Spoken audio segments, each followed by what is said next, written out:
Good morning, and thank you very much for joining us. I am Yori Folarin. Monday we looked at the whole issue of now, or in terms of the fight against corruption, we have our ducks in a row.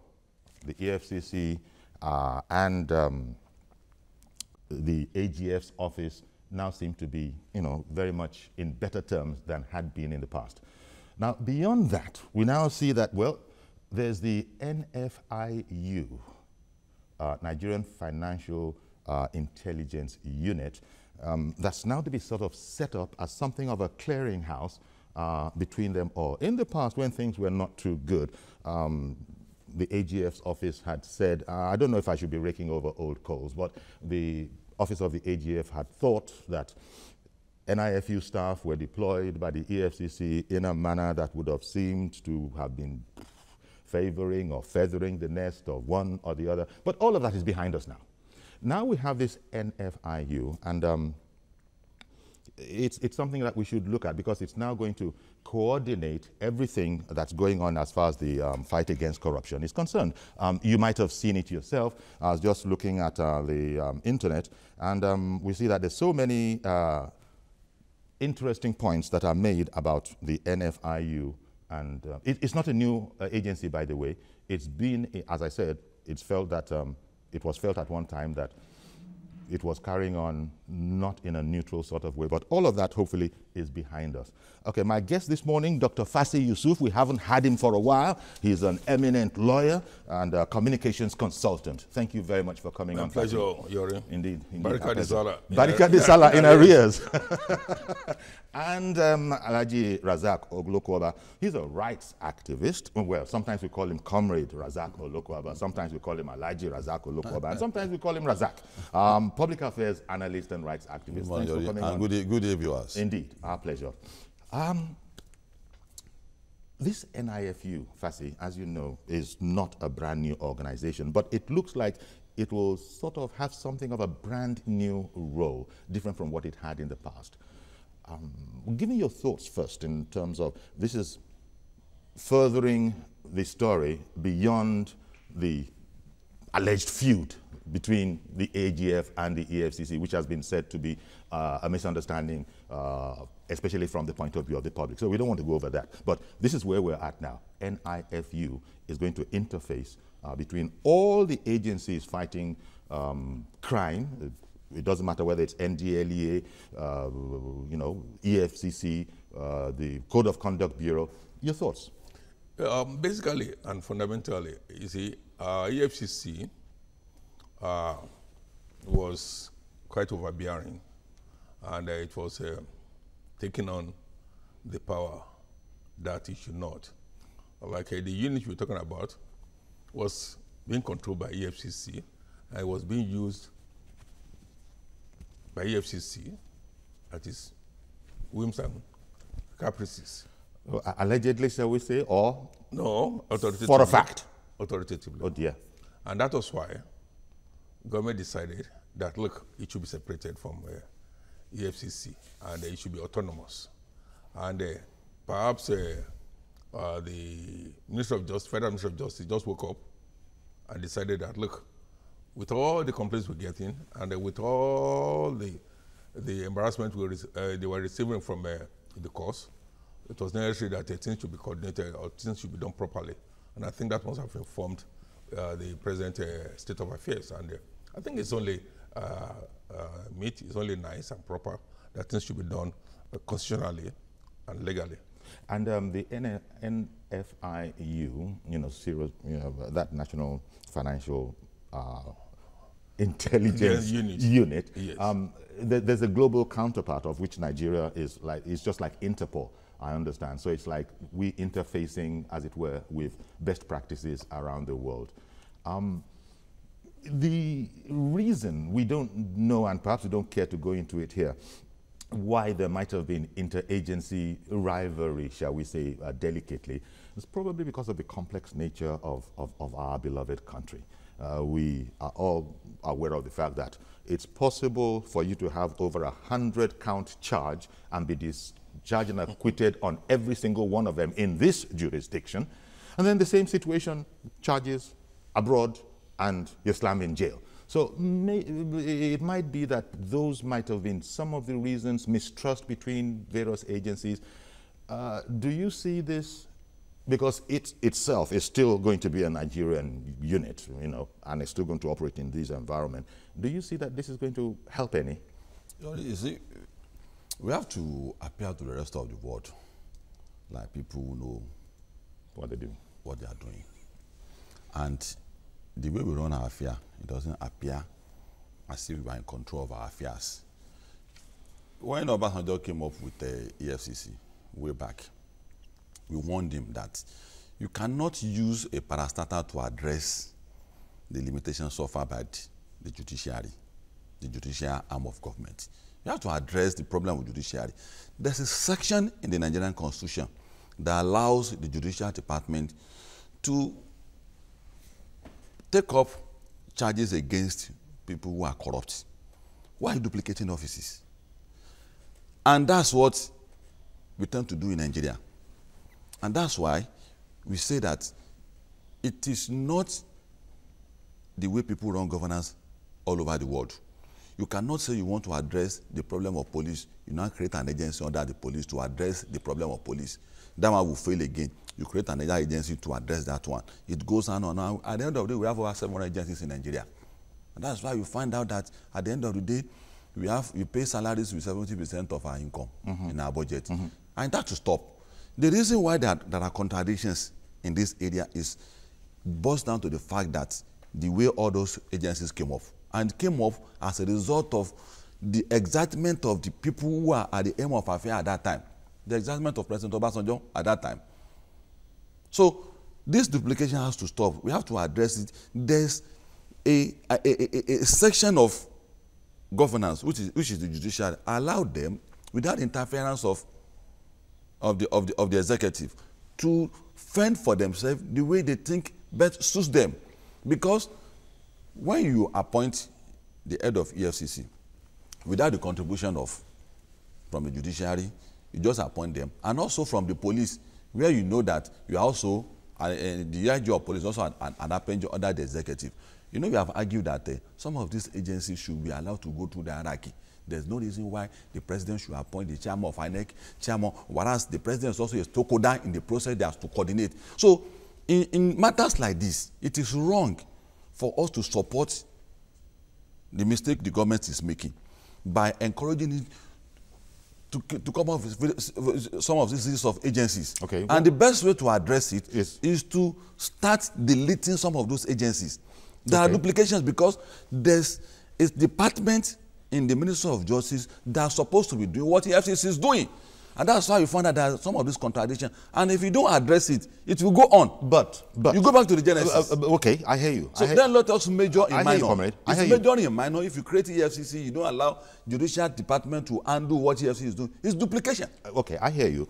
Fasi, when EFCC was going to come on board, it was because, maybe paraphrasing the maxim, a drastic ailment requires a drastic cure, and so the EFCC was brought to bear. Now, in relation to what we're talking about, let me just read something here that's coming from, that's part of an article on this matter. This unit, shall form a part of every investigation in Nigeria for a robust investigation and successful prosecution of the cases. That's the intention behind it.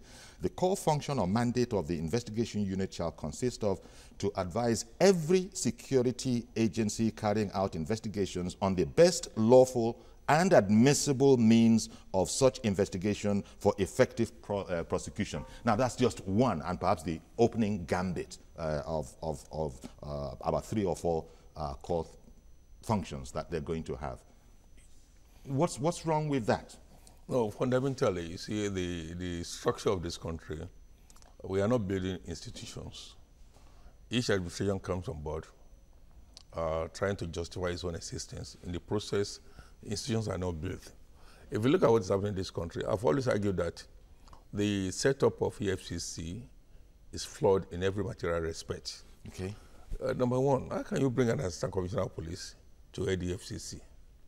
When you have a commissioner of police, you have AIG, you have a DIG, you have IG, and yet you expect this agency to overperform, to even perform more than the Nigerian police force that has up to 450,000 men. Now, the EFCC, if you talk about Lamode now, the immediate past this thing, where is he? It's like, I think it's a commissioner of police or AIG now. Now, Ibrahim, that is there, I think he's a assistant commissioner of police or deputy commissioner of police, so equivalent of an area commander or deputy commissioner under a commissioner of police. So you don't expect much from that institution. And before now, it was lethargic. Okay. It was comatose. But I know this is not the same, but in the army, for instance, you have the military police. Now, as you know, it is possible. Under the army. Under the army. That's army. why I say it's a different kettle of fish. Under the army. That's is. how it's supposed to be. But I wonder if that was the idea. A sergeant, if necessary, might arrest a general, just for example. Yeah. No, that's the basis for that. Yes. But in this particular case, as an assistant commissioner of police or a deputy commissioner of police, his power is limited under the hierarchy of the Nigerian police force. If you bring in maybe a deputy inspector general of police or a retired IG, I mean, that's a different thing. Okay. But that's beside the point. But the duplication, I think, is what many of us are worried about. Do you think this... You have, for example, you have the special fraud unit of the Nigerian police force. Yes. You have Itapo, you have so many other bodies under the Nigerian police force. Now, creating EFCC, now EFCC is now seen to be overperforming than the Nigerian police force. It brings in rivalry. Okay. And again, EFCC seeing itself as an omnipus or octopus. Now, not wanting to be under the control of the Attorney General of the Federation, whereas Section 174 of the Constitution empowers the Attorney General of the Federation to initiate proceedings in any court in this country except military tribunals. It can at any time discontinue any case. It can at any time take up any case from any body. Exactly. Anybody. That is by law. Yes, by law. No. And it is EFCC supposed to interface with the Federal Ministry of Justice, especially the Office of the Attorney General. But it was not doing that because it had the backing of the presidency. But again, it was the presidency that set up, that appointed the Attorney General. So appointed the EFCC chairman, appointed the Director General of SSS. But why are these agencies working at cross purposes? Okay. It goes to show that the government will need to sit down and do soul searching and really tell Nigerians what is actually happening within the presidency. Okay, this committee that the NFIU is going to be, will come under the supervision, or agencies that are currently working that will come under the supervision of this coordinating center include the DSS, Department of State Services, Nigeria Police Force itself, Independent Corrupt Practices, ICPC, and the EFCC, as well as National Agency for Prevention of Trafficking in Persons, the National Drugs Law Enforcement Agency, Directorate of Military Intelligence, and the National Intelligence Agency, as well as the Code of Conduct Bureau. So you see that all of these agencies, it does seem as if the the Attorney General of the Federation, as it were, if he wanted to know the state of progress of any particular case, he could just metaphorically press a button and it would be right in front of him. That's a good thing. Is it? Adding the fact that there are those who are complaining about the fact that the Attorney General is also the Minister of Justice. Yeah. On the one hand, a professional, on the other hand, a politician. See, there's nothing wrong in taking some initiative to form committee to address particular issues. There's nothing wrong in that. But you cannot continue to institutionalize committees when there are structures and apparatus of governments that need to be strengthened. The bottom line of this comes down to devolution of power. Legislature, the executive should learn to devolve power. There are things that is not the business of the executive. It's not their business. Judicial matters is not the business of the executive. We have said it time without numbers that the presidency, the Minister for Justice should stay clear of cases like this. There should be clear demarcation of power. Judiciary is judiciary. All these matters we are talking about should fall under the purview of the judiciary. this interference will lead to further contradiction, which is happening today. I think you disagree. One moment, let me just... I think can I have a better line before you shut me up? No, I'm not shutting you up. But I just... I think you have a better line. No, I think so that you have a better line. Excuse me, you can have a better line. So interjection won't ever discussions like this, because people at home are watching us. Well, up to where some questions will need to be made. Perspective. The doctrine of separation of power. What he was talking about has something to do with the issue at stake. Judiciary is to adjudicate. It's not to prosecute. It's not to investigate. So it's clearly off the track. In that sense alone, yes, maybe that's what you took exception to. Yes. Okay, I understand that, and you probably agree. No, I don't. The judiciary doesn't investigate. I don't. It doesn't prosecute. No, that's not what I'm saying. See, the whole essence of governance is to bring what you can do to the table. And when it comes to legal matters, we should learn to take advice from our judiciary. Did you get it? Let me simplify. Let me simplify my perhaps lack of understanding, so you can help me out. Yeah. The judiciary is the gateway. If a person is going to become guilty of whatever the charges are, only the judiciary can pronounce as such. Yeah. Right? Yeah. Now, the judiciary is going to be guided only, or should be guided only, by the evidence before the judge. Yeah. So all of these agencies, now that it's all coordinated, nobody can hide something from the other person. All the facts, or more or better facts, are going to be before the judiciary. How is that about my own point is that executive make policies and they execute those policies. When it comes to legal matters, what people do, what I know that people do all over the world, which is Nigeria should not be an exception, is that when you want to come up with creation of agencies like the EFCC, tremendous contribution must come from that section of the judiciary in terms of recommendation of judiciary. Yes. Okay. Yes. Okay. From the judiciary. You know why are we arguing that the Minister of Justice? If I say judiciary, it goes along with the Minister of Justice.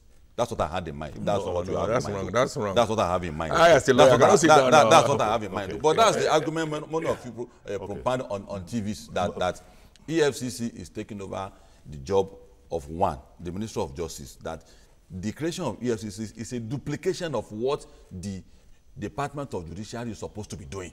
And so I imagine to put together. Perhaps even the police. We have also heard that, look, EFCC investigates. So in my own analysis, I imagine to together Judiciary, Minister of Justice. So that's the point I'm making. Now, flowing from that too, look at the Inspector General of Police.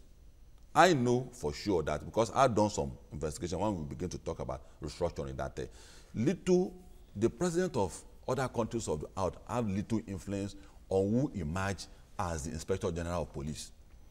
And if the case we have in Nigeria is the case we have all over the world, we won't have an independent police, as we talk about in UK, in America. And that's why in Nigeria, it is tremendously difficult for Nigerian police, particularly the appointees, not to take instruction from political office holders like the senators, because they play a role in his emergence as Inspector General of Police, in his emergence as the chairman of EFCC, in his emergence as the DG of SSS. So this area, we should not run away from it, that we should reduce influences of the executive, the legislatures, particularly the politicians, in the appointment of all these agencies. If we don't do that, that was why the NFIU and the EFCC are in contradiction.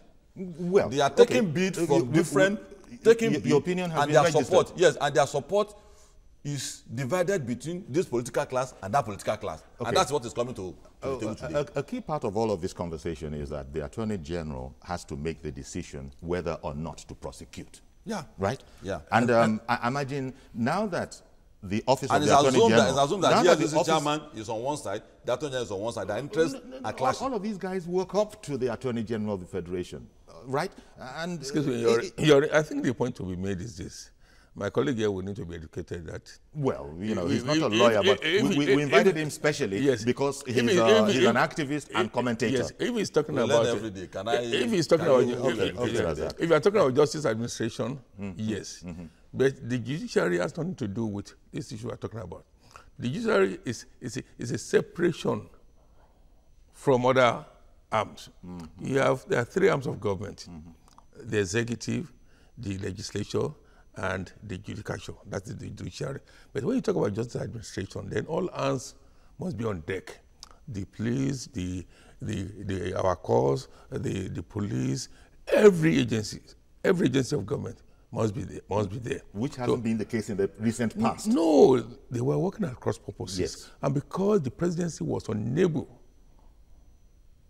to really put on his thinking cap and really direct all these agencies on what to do. For example, if you look at why the Ulabalu, DSSS, between DSSS and EFCC, and again, why I did not listen to the advice of the Attorney General of the Federation and Minister of Justice. When the Constitution says this man is the chief law officer of the country and that he can initiate criminal proceedings in any part of this country. Exactly. And he can also discontinue. He can at any stage also take up any matter. But there seem to be mutual suspicions among these agencies, which was unnecessary. We should not be. We should not have been. We should not be. I have a few questions for that. Let me ask. I don't want this to descend into a ruffle. No. Why ruffle? No, it's not ruffle. Neither do I want it to be The question I personal. want to ask is that what's the essence of the demand and the call for judicial independence? And the call for judicial independence has something to do with the matter we are talking about here.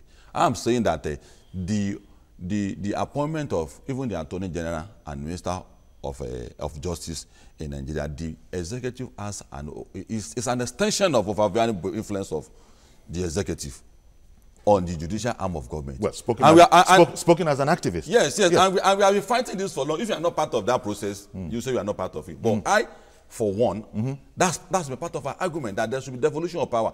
Anything judicial, anything legal, the executive has an overbearing influence on it. And that is why you will see that we have not had instruction from the president on any matter. Why must you wait for instruction? It doesn't happen like that in the rest of the world. Well, Razak, the Attorney General, we have consistently been told by some of the heads of these agencies that there is no interference. We do what we see fit. When you said, why are you waiting? Not on this matter. Okay. I'm talking about the genesis of what led us to what we are today. Well, okay, but what we're talking about is the NFIU. You might not know where we are coming from. There you go. Gentlemen, please, I want to keep it on the NFIU. At my level at age, it means you're insulting me that I don't know where you're coming from. You see where I was going? Please, gentlemen. So when did you come up? When did you start I'm an authority on this matter. Oh dear. You see, let's try and get facts out of this, because thank you very much, Fassi. You seem to be saying, and as I said, I've heard some opinion from some lawyers that this is the way it should be. But it hasn't been that way because of mutual distrust. Now, a lot of people, the DMI has been mentioned, the SSS has been mentioned, as all of these and many other key agencies are now going to have to work up to the office. Before, some agencies, maybe because of our ignorance as ordinary members of the public, we saw them as laws unto themselves. Who could query the DMI, for example? Who could ask how SSS is doing its job? But we now see that, as a matter of fact, the Attorney General has responsibility. And I think this furthers the case, or perhaps not. It furthers the structuralization, if you want, of this whole anti-corruption war that was becoming a mess. I've mentioned the issue of the doctrine of separation of powers. If people are not doing their jobs, that's a different thing. For example, the legislature is there to checkmate the executive. Okay? If as has happened, for instance, in Kenya, yes, very recently. That's the kind of picture I'm painting. Okay, that's the judiciary. That's the kind of picture I'm painting. So what are you talking about? I'm saying that the legislature. Oh, the legislature. Can okay, I thought checkmate and make laws for the good governance of this country. Yes. So if people were appointed to offices and they were not performing, or they were lethargic or irresponsible, then those who appointed them should be able to checkmate them. Otherwise, the National Assembly is there to checkmate them. So this is how we descended in our my own public point life. is that the because secretary should not be appointing for how did we get to other that stage? sectors of power. You see, how did we get to that stage where people began to tiptoe around sensitive cases instead of realizing the key importance and the duty, quite frankly? My area of agreement is because we've heard today. oftentimes you know, that, my area of agreement with him today is what you have said. 103, that's a good question. One moment, sir. 103 cases reportedly were handed over finally to the office of the AGF after some lethargy from some toing and froing, because there was this whole thought perhaps that, why do you want it? In fact, I read somewhere that there was a thought in the EFCC that, look, go ahead and work on your own cases. Don't wait for ours. Now, all of that perhaps was not very, very helpful, because it suggests what Fassi is saying, that people simply didn't know their functions. And so who do you now blame? See, there are two ways to it. You might be right. Was it political interference? That's the area I'm trying to paint. That's the picture I'm trying to paint. That and has that now been taken care of by this action? Yes, it might be true that they might not know the difference between the left and the right hand. It might be right on that. Which is improbable. But for me, I said that it was the way they came up to pick up the appointment, that there are influences that was not supposed to be there. For instance, in my own opinion, I know that the whole gamut of this exercise should be under the purview of the Attorney General. I completely agree with you. But because the EFCC knew that it was not an appointee of the Attorney General,